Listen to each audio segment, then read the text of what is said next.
આવ્યો તું મારી આકૃતિ જોઈને હસે છે, તેથી તું અજગર થા. હે પ્રભુ, આજે આપના ચરણ સ્પર્શથી મુક્ત થયો છું. આમ ઋષિએ શાપ આપી દીધો એટલે દરેક ઋષિ પાછા ક્ષમામાં જો બ્રહ્માની આ જગતને ચલાવે તો આપણે આ મનુષ્યરૂપી જીવનમાં કેટલા પાપો કરે તો બ્રહ્મા ક્ષમા કરીને સૃષ્ટિ ચલાવે. પણ આપણે જીવન પર જીવન પર એકવાર મનમાં ખસી લીધું અને જીભમાંથી બોલેલું એ વાક્ય જીવન પર યાદ રાખીએ એને મૂકીએ. પણ આ બધા ઉત્સવ આવે, નવું વર્ષ આવે ત્યારે બધું ભૂલી જવાનું, કેમ કે દરેકની અંદર પરમાત્મા છે. તો આપણે જો એવો ભાવ રાખી એટલે ભગવાન જો અહીંયા ગોપીઓને રાસલીલા કરીને એટલે પછી મળ્યા ગોપી ગીત ગાયું. પછી ભગવાન કે આવું તમે કેમ કહ્યું? ગોપીઓ પૂછો કે તમે જેવું વિચારો ને હું કોણ છું એમ. ગોપીઓ પૂછે પ્રભુને કે હે કૃષ્ણ, તે આવું કેમ કહ્યું? તો કે જો હું કલ્પ વૃક્ષ છું. એ કલ્પ વૃક્ષની નીચે બેસીને આપણે જે વિચારીએ એવું આપણે મળે. એટલે ભગવાન એમ કીધું હું કલ્પ વૃક્ષ છું, તમે જેવું વિચાર્યું થોડું અભિમાન થયું એટલે હું જતો રહ્યો. તમે એવી ભાવના રહે તો મનુષ્ય આ જીવનની અંદર જેવું વિચારે ને એવું જ એની સાથે થાય. અને આપણે કોઈના પ્રત્યે ભાવ એવો રાખીએ તો એને એવો વિચાર આવે. અંધારો સામે દિવાલમાં ઘા કરો તો એ પાછો ઉડીને આવે આપણી પાસે. એમ વિચારને આપણે બદલી નાખીએ અને આપણું જીવન છે પરમાત્મા બનાવી એવો વિચાર ન રાખે, એવી ભાવના રાખી, સર્વની અંદર પરમાત્માને જીવ માત્રની અંદર દયા રાખી તો દરેક જગ્યાએ આપણે પ્રભુનું દર્શન થશે. અને જે સામેવાળો વ્યક્તિ હોય એને કદાચ કુભાવ આવી ગયો કઈ એવી ઘટના વ્યવહારની અંદર બોલવાથી એવું બની જાય તો આપણે એવો ભાવ દૂર કરી દઈએ તો એક સમય એવો આવે કે એને પણ એ ભાવને દૂર કરવો જ પડે, કેમ કે એની અંદર સ્વયં પરમાત્મા બિરાજમાન. માટે અહીંયા ગોપીઓને રાસલીલાની અંદર અદ્રશ્ય થયા અને પછી ગોપીઓને સમજાયું. અને અહીંયા પણ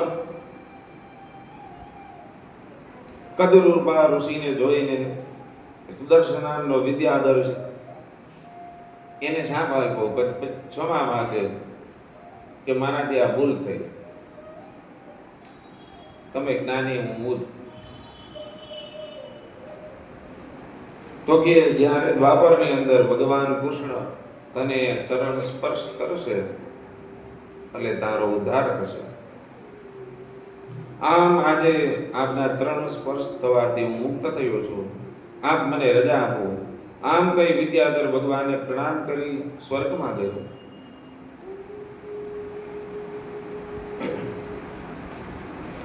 ત્યાર પછી શંખચૂડનો પણ વધ કરે ભગવાન. એ શંખચૂડ કોણ? તો કે બેટદ્વાર દ્વારિકાની અંદર આપણે શંખોદ્ધાર કહીએ ત્યાં 8 પટણાની સહિત ભગવાન દ્વારિકાધીશ બિરાજમાન. કીધું 52ની દ્વારકા ઉભી છે ને 51 દ્વારકા સમુદ્રના જળમાં આવી. તો જે શંખોદ્ધાર શંખચૂડનો ઉદ્ધાર કરે એ પરમાત્મા બેટ દ્વારિકાની અંદર બિરાજમાન. શંખચૂડનો વધ કર્યો,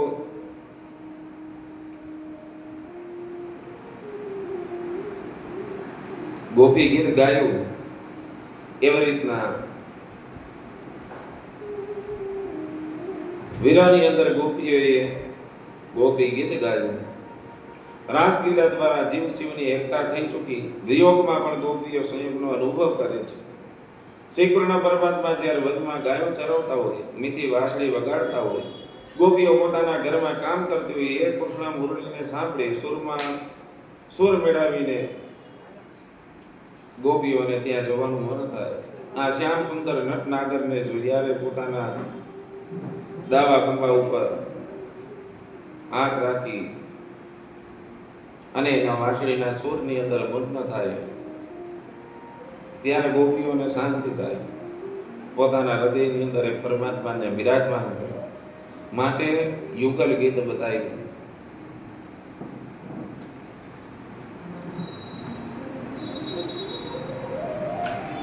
આમ યુગલ ગીત ગાયું.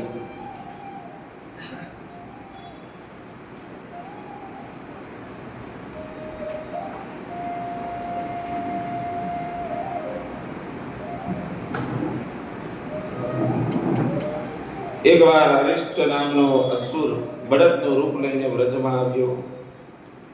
તેની ખાંડ અને શરીર મહાપ્રચંડ હતા, તેથી તેના પગથી ખરીઓથી ધરતી પણ ધ્રુજતી.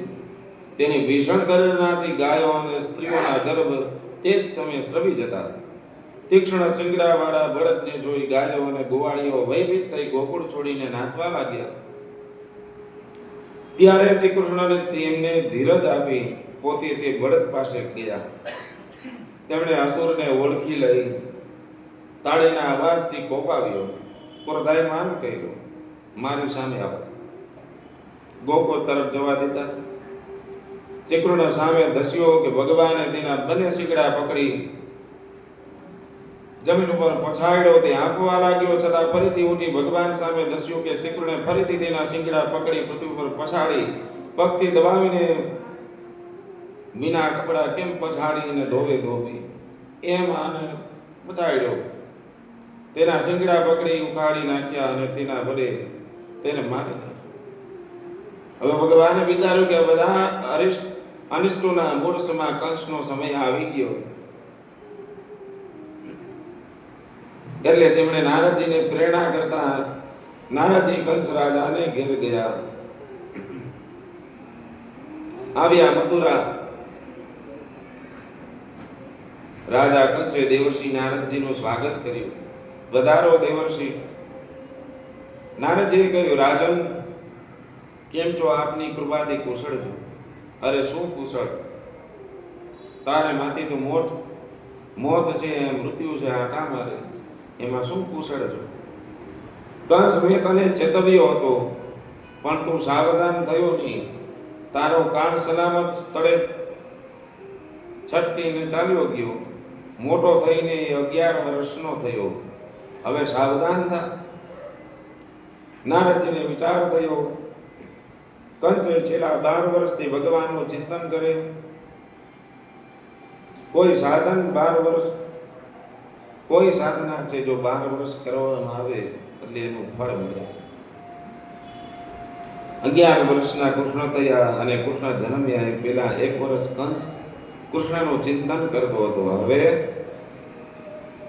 11 વર્ષના થયા અને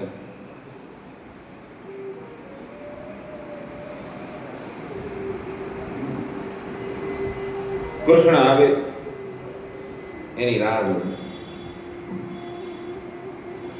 આપણે જો ઘરની અંદર અહીંયા જો નાનો સાક્ષાત બાર સ્વરૂપે બિરાજમાન, કેવો રમ્ય લાગે. અમારા લોકો પણ ફોટા મોબાઈલમાં પડે મોકલી, આ લાડો ક્યાં નથી લાડો.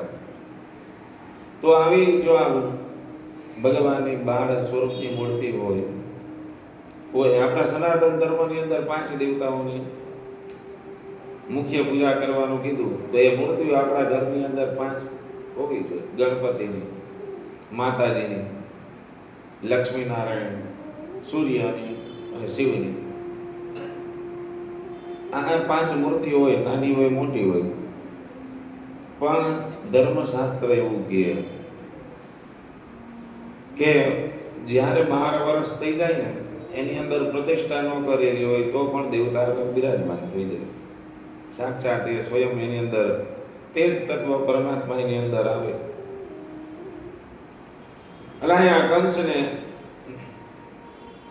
નારદજી ચેતવે. અને આમે કંસ 12 વર્ષથી ભગવાનનું ચિંતન કરતો હોય.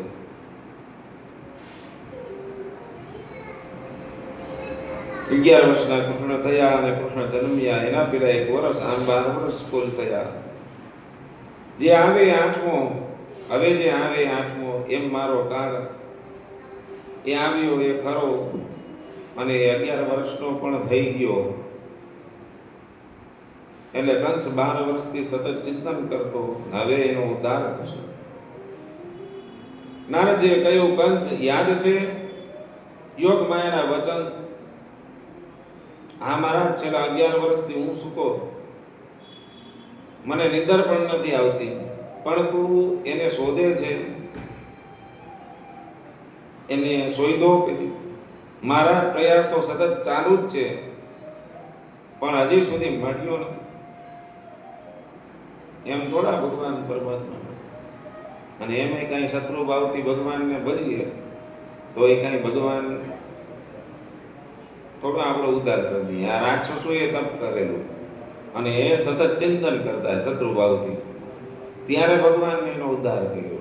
અને આપણે મનુષ્ય છીએ, એ ભગવાનનું કેવું ચિંતન કરીએ. જો કદાચ શત્રુભાવ હોય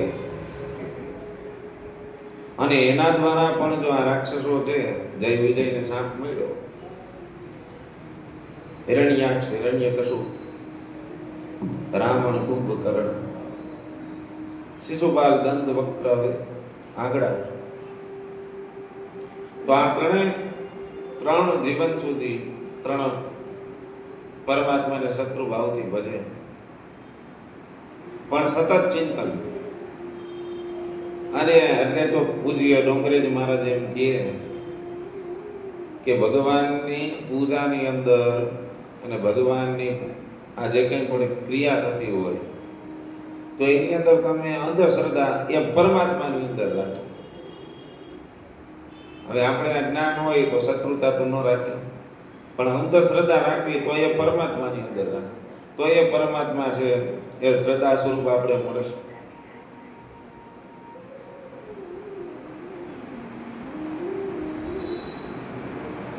એ 11 વર્ષનું થઈ ગયું. આમ નારદજી એને યાદ કરાવે, પણ હજી સુધી મળ્યા નથી. ત્યારે શું કે નંદ યશોદાનો પુત્ર એદ કૃષ્ણ વસુદેવ દેવકીનું 8મું બાળક છે. ત્યારે કંસ કે ન હોય, ગોકુળની અંદર તમે ઘણા રાક્ષસો પાછા નહોતા આવતા, તો એ જ એદ કૃષ્ણ છે.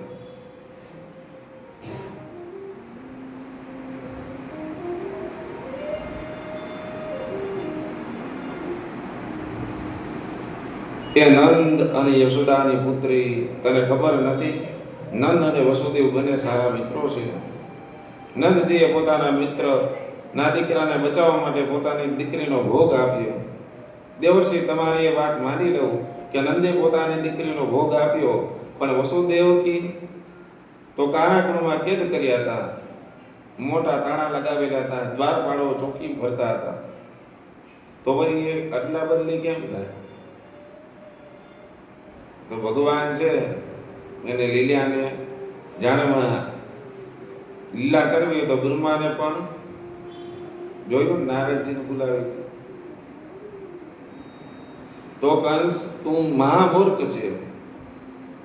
ભગવાન જો સાક્ષાત તારો કાળ થઈને આવવાનો હોય, તને મૃત્યુ, તો એ તો સત્ય સ્વરૂપ છે, તો એ લીલા કરે તને કઈ થોડી ખબર પડે. નારદજી ચાલ્યા ગયા, આવી રીતના કંસને યાદ કરાવી. કંસને પાકી ખાતરી થઈ ગઈ. પોતાના મિત્રને બોલાવ્યા અને કહ્યું, સભા ભરી, મારી શંકા સાચી પડી. શ્રી કૃષ્ણ એ દેવકી વસુદેવનો 8મું સંતાન છે. શ્રી કૃષ્ણ અને બલભદ્ર એ બંને દેવકીના જ સંતાનો. બંનેને અહીં બોલાવ, હું એને મારવા ઈચ્છું. મૂત્ર્યોએ કહ્યું, આપણે એના માટે શું કરવું જોઈએ? તો કહે છે, ધનુષ્ય યજ્ઞ એ રાખે. એ ધનુષ્ય યજ્ઞનું બહાનું કરી અને આપણે એને બોલાવીએ. નકર લોકોને એમ થાય, મથુરાવાસીઓને પણ એમ થાય, એક તો દેવકીના લગ્ન થયા એટલે એનો શાંતિ બનીને સારું લગાડ્યું. બધી પોતાના રાજમહેલની અંદર આમ બાળકોને મારી દેતો હતો. એ કઈ 12 ગ્રામજનોને ખ્યાલ ન હોય કે કંસ અંદર મહેલમાં શું કરે. એટલે આપણે ધનુષી યજ્ઞ રાખી અને એને બોલાવી, બ્રાહ્મણોને બોલાવીને કંસને કહ્યું ધનુષી યજ્ઞની બધી તૈયારી કરો. બ્રાહ્મણોએ કહ્યું ધનુષી યજ્ઞ કરીએ તો યજમાનના શત્રુઓનો નાશ થાય, પણ એમાં ધનુષ્યનું બહુ ધ્યાન રાખવું પડે, એને સંભાળવું પડે. ધનુષ્યને જો કંઈ થાય તો યજમાન પોતે જ ગુજરી જાય. કંસે કહ્યું ચિંતા ન કરો, ધનુષ્યના સંરક્ષણ માટે હું પૂરી વ્યવસ્થા કરીશ. બધી તૈયારીઓ થવા લાગી. નગર શણગારવા. આમ કંસ છે એ ધનુષ્ય યજ્ઞની પૂરેપૂરી તૈયારી કરી લે. એટલે કંસ ગયો સભામાં વાત થઈ હતી એ પ્રમાણે અક્રૂરજીને ત્યાં. અક્રૂર પાસે જઈ કંસે વાત કરી, અક્રૂર તમારે એક કામ કરવાનું, મારી આજ્ઞાથી તમે સુવર્ણ રથ લઈને વહેલી સવારે નંદજીને ગોકુળમાં જાઓ. કૃષ્ણને મારો મૃત્યુ છે એટલે ધનુષ્ય યજ્ઞના બહાને કૃષ્ણ અને બલભદ્ર તમે અહીં બોલાવી લાવો. એ બંનેને હું મારી નાખવા ઈચ્છું છું. અક્રૂર પણ કંસના બનેવી થાય, વસુદેવ પણ કંસના બનેવી છે, પણ અક્રૂર સાથે જરા બને એવી નથી. વસુદેવ સાથે બને, જેની સાથે બને એવી હોય એ બનેવી કહેવાય. એ તો સારો મિત્ર હોવો જોઈએ. સારો અને બનેવી કઈ લડે. અક્રૂર કંસને કહ્યું તને ઉતાવળ નથી ને તો બસ એક વાત કહું. શું? તો કે તને જવાની ઉતાવળ શું કામ હાથે કરીને તું તારા કારણે બોલાવસ? કૃષ્ણ વિશે સાંભળ્યું નથી? એ કાળનો પણ કાળ છે. તે એના અનેક પરાક્રમોની કથા નથી સાંભળી? તે આટલા જેટલા રાક્ષસો મોકલાય એ પાછા આવ્યા? કંસે કહ્યું અક્રૂર હું તમારી સલાહ લેવા નથી આવ્યો, તમની આજ્ઞા કરવા આવ્યો છું. પોતાના પિતાજીને પણ જેને કંસે કેદખાનામાં ઉગ્રસેનને પૂરી દીધા હોય એ બીજાની વાત શું માને? વસુદેવ દેવકીને પણ પૂર્યા. તેવો કંસ ક્રોધાયમાન થયો, વિફર્યો. અક્રૂર ઉપર પણ ખીજાયો. મારો હુકમ છે સવાર થતા તમારે રથ લઈને જવાનું, અને ખબરદાર ત્યાં કોઈને કહ્યું કે તો? અક્રૂર મનોમન બોલ્યા ઠીક છે. આમ 12 વર્ષ પૂરા થયા એટલે એનો તો ગળો વળાઈ ગયો.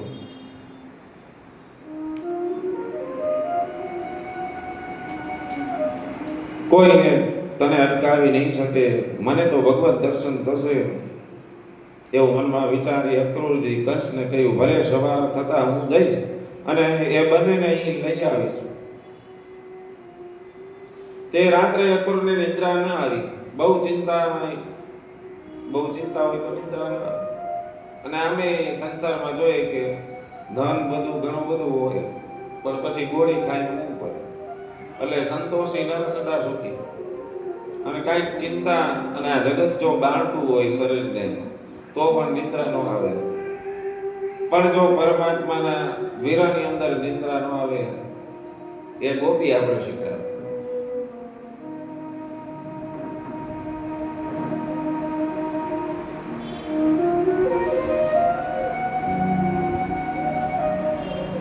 આમ અક્રૂરજી રાતના નિંદર ન આવી. આખી રાત ગઈ.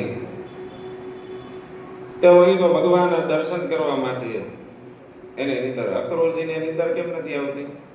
એ કંસે કહી દીધું હોય છે, પણ એને એમ થાય કે હું ભગવાન પાસે જઈશ, સ્વયંમાં પરમાત્મા એની પાસે હું જઈશ. એની લાલસાની અંદર એનો દર્શન હું અહીંયા જઈને પેલા એમને શું કહીશ? આમ અક્રૂરજીને નિંદર નથી આવતી. વહેલી સવારે બ્રહ્મ મુહૂર્તમાં અક્રૂર જાગ્યા. પોતાના પ્રાત કર્મની પરવારી તૈયાર થયા. કંસે સુવર્ણ રથ મોકલ્યો. અક્રૂરજી ભગવાને વંદન કરી રથ પર બેઠા, રથ ચલાવ્યો, ગણપતિનું સ્મરણ કર્યું.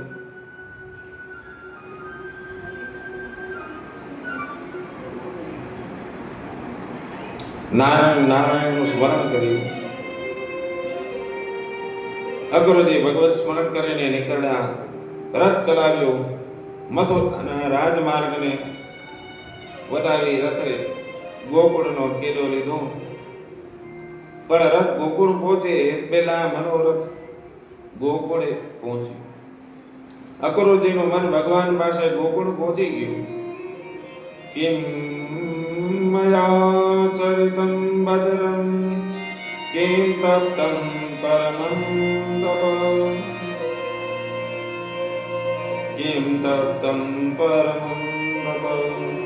મેં એવું તે શું કોઈનું કલ્યાણ કર્યું હશે, મેં એવા તે શું જપ તપ કર્યા હશે કે યોગીઓ જેના ચરણોનું ધ્યાન કરે છે પ્રભુને આજે મને દર્શન થશે અને હું એને તેડવા જાઉં. મમાદ્યા મંગલમ નષ્ટમ ફલમ મામ ચૈવ મે ભવ યન્મસ્યે ભગવો યોગી ધ્યેયાગ્રિપંકજમ. મારા તમામ અમંગલનો આજે નાશ થયો. આજે મારું જીવન સફળ થયું.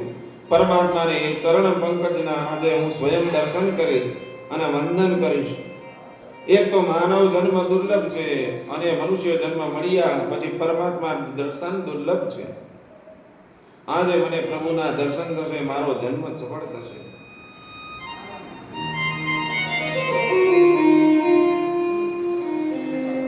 વેદી કાળી યમુના નદી બધા જીવો તણાઈ ગયા.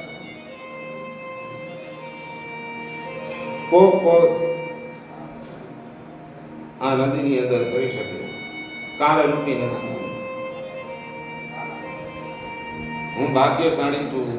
કંસ ખરેખર મારા ઉપર અનુગ્રહ કર્યો છે કે શ્રી કૃષ્ણને તેડવા માટે મને એને મોકલ્યો.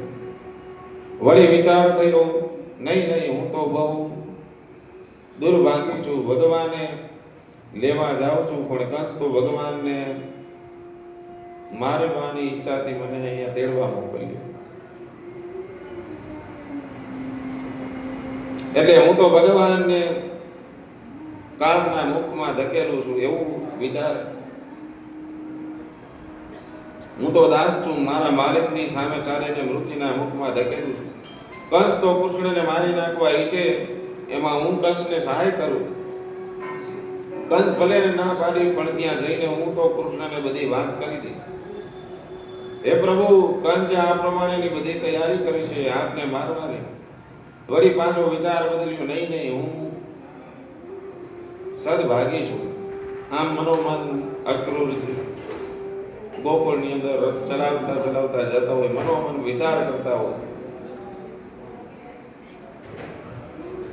પરમાત્મા તો પરમ શક્તિમાન છે, એ આવશે તો જરૂર કંસને મારશે. કંસ મરશે, કંસના ત્રાસમાંથી સૌ છૂટા આશીર્વાદ આપશે. અક્રૂરજી સારું કર્યું, તમે કૃષ્ણને લઈને આવ્યા.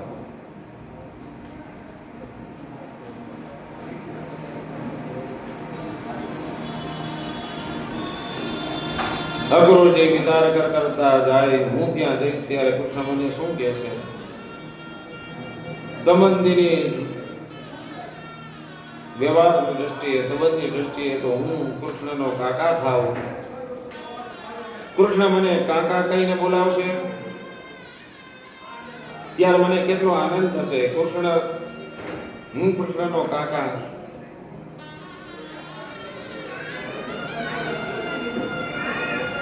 પ્રધાનનો ભાઈ હોય તો એ બે વાત, કોઈ પણ મોટા વ્યક્તિ હોય તો કોઈ મોટાનો સંબંધી હોય તો અભિમાન આવી જાય. અહીંયા તો પરમાત્માનો સંબંધ.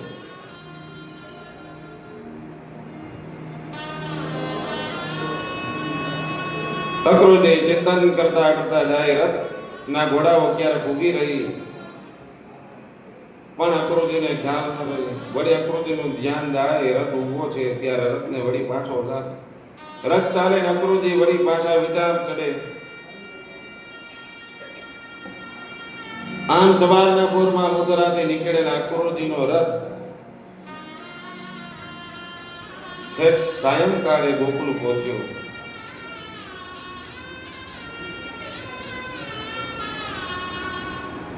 અને કઈ ગોકુળ અને મથુરા કઈ દૂર નથી. આમ અક્રૂરજી ભગવાનનું ચિંતન કરતા કરતા સવાર વહેલી નીકળ્યા હોય સાંજે ગોકુળ પહોંચ્યો.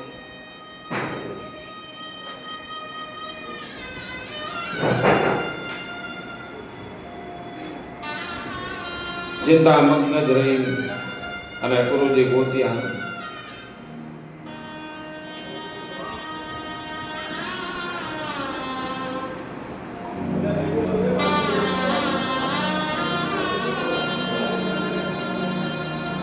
જે માર્ગથી ભગવાન શ્રી કૃષ્ણ ગાયોને લઈને ઘેર જતા તે રસ્તા પર જ અક્રૂરજીએ શ્રી કૃષ્ણના ચરણોના પગલા જોતા જોતા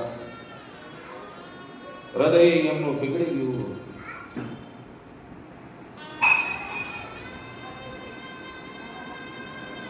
અક્રૂરજીની યાદ આવી કે મને શ્રી કૃષ્ણના દર્શન ગૌશાળામાં થાય. અક્રૂરજીની ઈચ્છા પૂરી થઈ. તેમણે શ્રી કૃષ્ણ અને બલરામને ગૌશાળામાં જોયા. અક્રૂરજીએ શ્રી કૃષ્ણના દર્શન કર્યા ત્યારે તેમના શરીરમાં રોમાંચ વ્યાપી ગયો. આંખો ભીની થઈ ગઈ. તેઓ પ્રેમથી ગડગડા બન્યા. મુખમાંથી એક શબ્દ પણ નીકળ્યો નહીં. તેમણે શ્રી કૃષ્ણના ચરણમાં સાષ્ટાંગ પ્રણામ કર્યા. ત્યાંથી બધા નંદજીને ઘેર આવ્યા. નંદરાય અક્રૂરજીનું સ્વાગત કર્યું. ભોજન થયા બાદ નંદરાય અક્રૂરજીને પૂછ્યું, તમારા પધરાવાનું કારણ કહો. અક્રૂરજીએ કહ્યું, તમને કંસ રાજા તરફથી ખાસ નિમંત્રણ આવ્યું. તમે રામ કૃષ્ણ આ બલરામ અને કૃષ્ણ ધનુર્ય યજ્ઞ થઈ રહ્યો છે જોવા માટે બોલાવ્યા છે. તેમને કૃષ્ણ માટે તો ખાસ સુવર્ણનો રથ મોકલ્યો જેમાં બેસીને કૃષ્ણને અને આ બલરામને રહી ગયો. નંદ બાબા ભોળા હતા. તેમની છળકપટ દેખાતું નહીં. તે તો આ સમાચાર સાંભળી ખુશ થઈ ગયા. તેમણે વિચાર્યું, કંસને હું ખંડણી ભરવું છું એટલે કંસે આ ધનુષ્ય યજ્ઞ કરે એટલે મારા બે બાળકોને બોલાવ્યો અને એટલા માટે આ સોનાનો રથ મોકલાયો. પણ નંદ બાબાને શું ખબર કે કંસે વિશ્વાસ ઉત્પન્ન કરવા માટે પોતાના ખાસ સોનાનો રથ મોકલ્યો. આ વાતની ખબર યશોદા માતાને પડી ત્યારે તેમનું હૈયું હાથ રહ્યું નહીં. તેઓ કહેવા લાગ્યા, મારા કનૈયાને મથુરા ન લઈ જાઓ. તેના વગર ગોકુળ ઉજ્જડ થઈ જશે. કનૈયાને ન જુઓ તો મારો ગાયો ખડ ખાતી નથી, પાણી પીતી નથી. મથુરામાં મારા કનૈયાને સાંભળ કોણ રાખશે? વળી મારો કનૈયો એવો શરમાર છે કે જમતી વખતે પણ કાંઈ માગતો નથી. હું પાસે બેસી તેને મનાવું ત્યારે થોડું ખાય. ત્યાં તેને કોણ મનાવીને ખવડાવશે? નંદ બાબા યશોદા માને સમજાવે કે હવે કનૈયો 11 વર્ષનો થયો છે. કેટલા વર્ષ તું એને આ ઘરમાં રાખ્યો? તેને હવે બહારની દુનિયા જોવા દે તો આ બહારની દુનિયાનું એનું ભાન થાય. હું તેને 2-4 દિવસ મથુરા ફેરવી પાછો લઈ આવીશ. પ્રાતકાળે માંગલિક સ્નાન કરી પછી યશોદામાં કનૈયાને છેલ્લો શૃંગાર કર્યો ને પછી છેલ્લી વાર પોતાના હાથે રસોઈ બનાવી કનૈયાને હેતથી જમાડ્યો. અક્રૂરજી આંગણામાં રથ તૈયાર કરીને કૃષ્ણની રાહ જોતા ઉભા હતા. કૃષ્ણ જવાના તે જાણી અન્ય ગોપીઓ સાથે રાજાને ત્યાં આવી પહોંચ્યા. રાધાજીને પણ કોઈ દિવસ કૃષ્ણનો વિયોગ થયો ન હતો. એટલે વિયોગની વાત સાંભળતા રાધાજીની મૂર્તા આવી. ગોપીઓ પણ વિરહમાં રોવાના. કનૈયો આપણે છોડીને મથુરા જાય. અન્ય ગોપી અક્રૂરજીને સમજાવે કે તે કૃષ્ણને ન લજાય. આથી કૃષ્ણ અક્રૂરજી મુંજાઈ ગયા. ગોપીઓને કેવી રીતે સમજાવી? કૃષ્ણના આસમાનથી ગોપીઓ થોડી શાંત બની.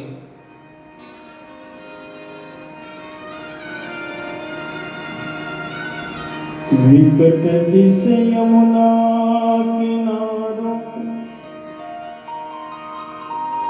वस मोला के वन रावण सारो अति तनखे आजीव अमारो मोहन कोन मिलावे श्याम बिना ब्रज सुनो लागे श्याम बिना ब्रज सुनो लागे। अरे चित हमारो गयो चिराके मीठी बेन बजा के पहले हमसे प्रीत लगा के रजदती मिलियों न मामे श्याम बिना ब्रज